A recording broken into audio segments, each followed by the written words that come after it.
Hello বন্ধুরা, আজকে যে ভিডিওটা হচ্ছে আমাদের প্রতিবেশী দেশ বাংলাদেশ আর পাকিস্তানের সমস্যা নিয়ে। আসলে ইন্ডিয়া কাল ওয়ার্ল্ড কাপ জিতেছে, এতে দুটো দেশের, বিশেষ করে বাংলাদেশ আর পাকিস্তানের অনেক সমস্যা দেখা দিয়েছে। লিগ্যালভাবে এরা জেতেনি, এরা বল ট্যাম্পারিং করেছে, এরা পয়সা দিয়ে ম্যাচ জিতিয়েছে।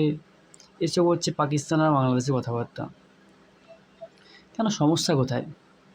তোমরা জিততে পারোনি বলে? আসলে সমস্যাটা কিছু কিছু ইউটিউবারদের। অ্যাকচুয়ালি তাদের নিজস্ব কোনো যোগ্যতা নেই, তাই এভাবে তারা ট্রোল করে। ইন্ডিয়া তার নিজের যোগ্যতায় জিতেছে। পাকিস্তানের একজন এক্সপার্ট বলছে যে কিছু ফরেন প্লেয়ার আছে, যেরকম সাউথ আফ্রিকার, তারা নাকি কন্ট্রাক্ট এভাবে হয়েছে যে আইপিএলে যদি খেলতে হয় তাহলে এভাবে কন্ট্রাক্ট হয়েছে যে ম্যাচটা হেরে যেতে হবে। আপনি আমি আপনাকে একটা কথাই জিজ্ঞেস করছি, আপনি কোত্থেকে পান এসব খবর?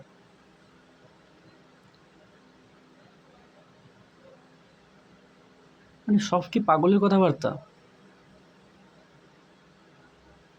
মানে সবাই কি মানসিক ভারসাম্যহীন লোক আপনাদের দেশে?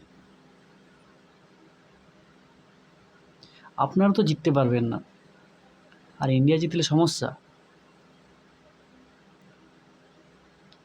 আর বাংলাদেশের কিছু আবার লুঙ্গি বাহিনী আছে, তাদেরকে নিয়ে আর কিছু বলার নেই।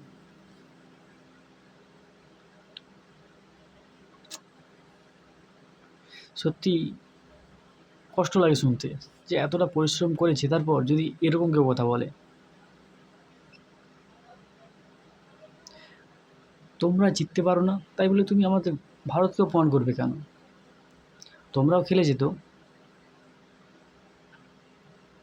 আসলে নয়, বাংলাদেশ তো একবার অস্ট্রেলিয়াকে বাবা বানিয়েছে, এবার মনে হয় পাকিস্তানকে বাবা বানাচ্ছে। আসলে তাদের বাবা চেঞ্জ হতে থাকে বারবার। এইসব বাবা না বানিয়ে আমি যেটা বলছি যে খেলাটাতে মন দাও, হয়তো কোনো দিন জিততে পারবে।